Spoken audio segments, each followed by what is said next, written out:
what do you provide on your landscape to community, and what do you use from the landscape that you own for your own purposes on the farm.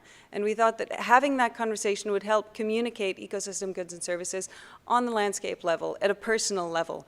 And we found that the questionnaire that we used, although it could use a lot of refinements, we think was suitable for that. And what was also interesting, or what we hope to be interesting about this, was that we tried to make this questionnaire as similar to the existing environmental farm planning questionnaire as possible, so that we would be able to hopefully incorporate similar questions into the environmental farm plan process. The second step in this was to identify the relative value of different land uses on those farms. So based on the conversations that we had, we took those maps and we drew polygons. We drew all of the areas with the different land uses. So cultivated areas, natural areas, human areas. What do all these different pieces look like? And then we sat down with the database and identified kind of the relative value of the ecosystem goods and services that come from that specific land use. So we did it at the farm scale with the farmer, and we did it ourselves on the land use side.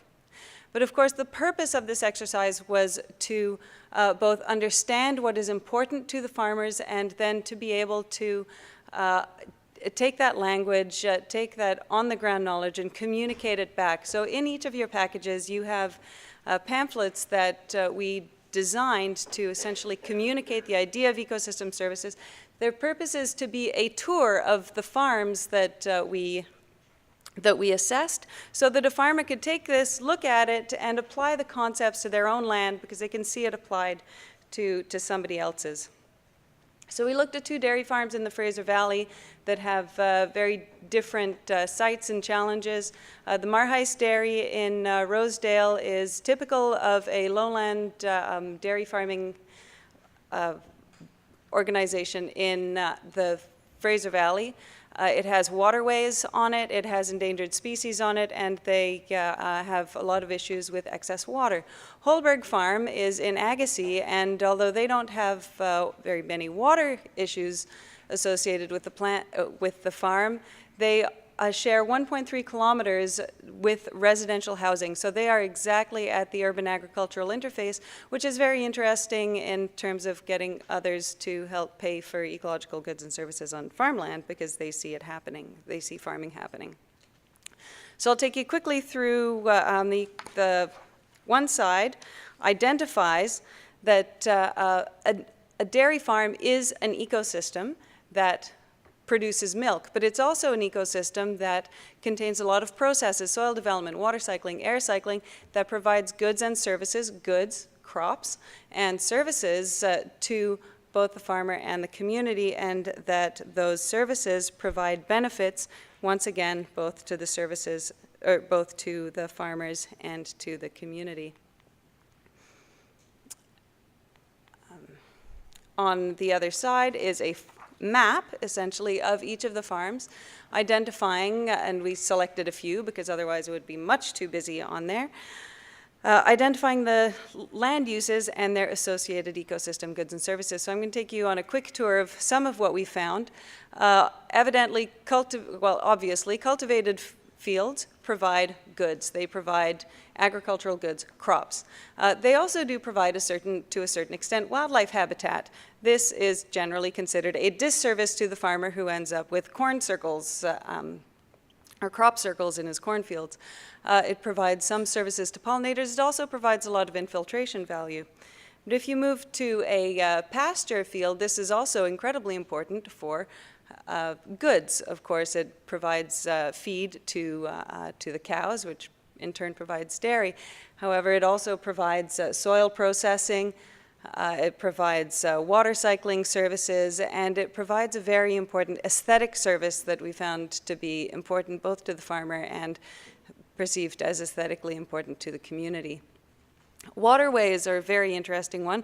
They provide the very obvious service of bringing water to a farm and taking water away from a farm. They contribute to soil processes. The areas around them contribute to wildlife habitat, and the waterways themselves contribute to wildlife habitat. But they take up space. on a farm, so they're not productive land. And in the Fraser Valley in particular, we have a lot of water in the wintertime and often during the Fraser freshet as well. And this water, this excess water, is a challenge for the farmers in this area.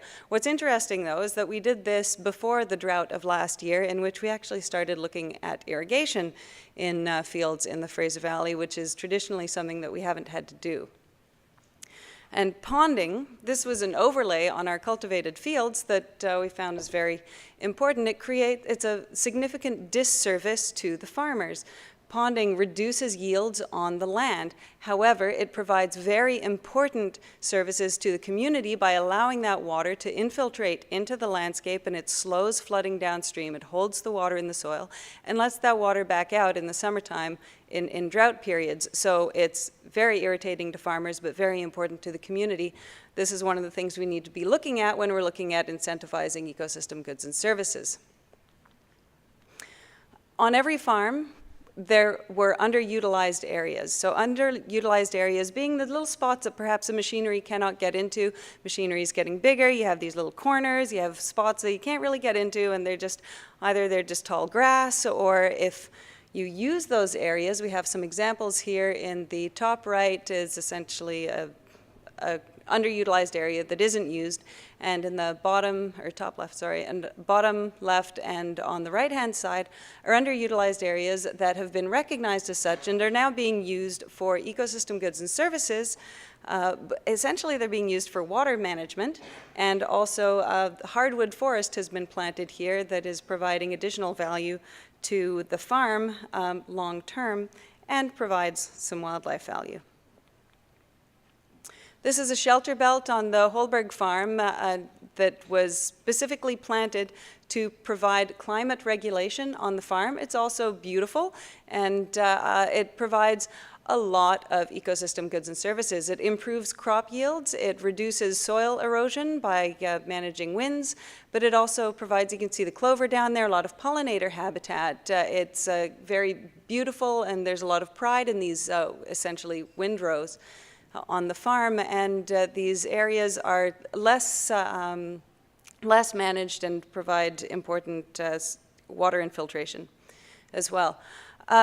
All of the trees on Holberg Farm, through an analysis that we were able to do online, absorbs 42 tons of carbon dioxide a year, which we don't know how much carbon dioxide the farm actually emits in a year, but taking 42 tons of carbon dioxide out of the atmosphere every year is a big deal. They also provide a public trail which provides cultural amenities to the community and increases the essentially positive feeling of the local community to the farming, to the agriculture. It makes them think, oh, okay, well, you know, we've got the dust and we've got the smell of spreading manure, but we also have this beautiful trail, and the community feels a lot of ownership and pride in that trail system and in that agricultural land within their community. So our major observations, though, were that although we're looking at ecosystem goods and services, there's certain ecosystem goods and services that are disservices to the farmer. Cultural services is something that when we were doing our scoping exercise, we thought, oh, well, maybe they're not all that important, but we found that cultural services are incredibly important to both the farmer and likely to the community around them. And I wanted to speak a little bit on the integration of this into the environmental farm plan that exists in BC. So first off, disservices. As I said, ponding, water, these things are strong disservices to the farmer. They reduce yields, and they're a significant irritant. And when you have endangered species on your land, you get these irritating biologists coming out and talking to you about endangered species. And it's another thing to manage for. It's another piece of red tape.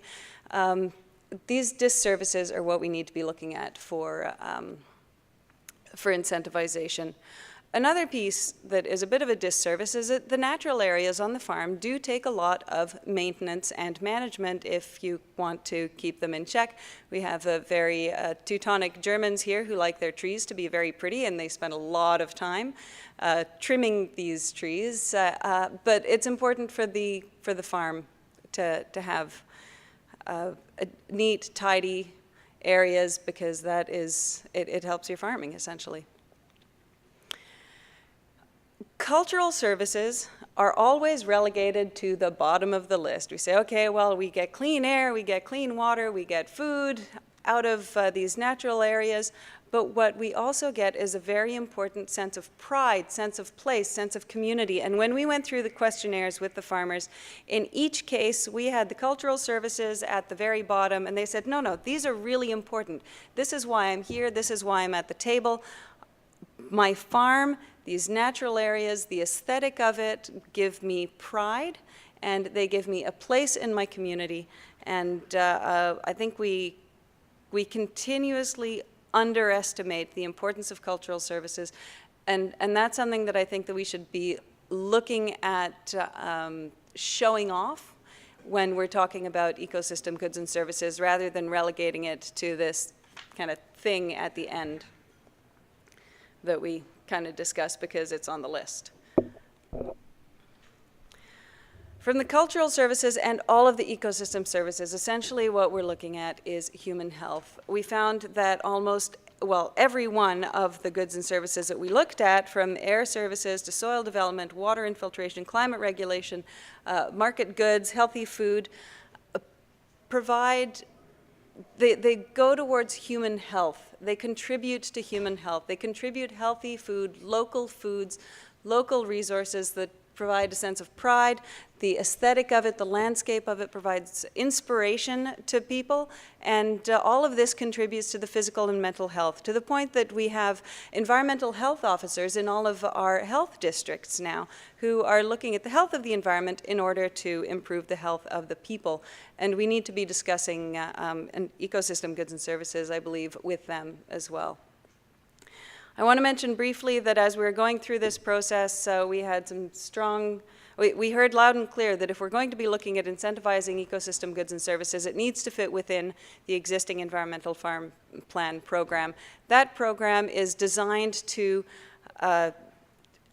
give is a process designed to both educate, inform, and identify actions that can be undertaken on a farm in order to improve farm practices as well as environmental practices. And our intention in our methods was to identify a process that could fit into the environmental farm program. So the questionnaire that we developed is developed to communicate and identify, and we're hoping that perhaps that questionnaire could lead to farmers implementing or developing and implementing biodiversity plans which already fit and exist within the existing environmental farm plan program. We had a lot of funders and a lot of interest in this. We were really starting at the bottom when we looked at this. We wanted to make sure that we were taking kind of these big global ideas, but we wanted to bring it down to the ground. These are people in the Fraser Valley who are being impacted by these ideas. What does it mean to them? We were supported by a lot of the same organizations that are supporting this event today, and the project was led through the Fraser Valley Watersheds Coalition. So that was a very quick overview of the program, or the, I guess, process that we went through. So thank you very much.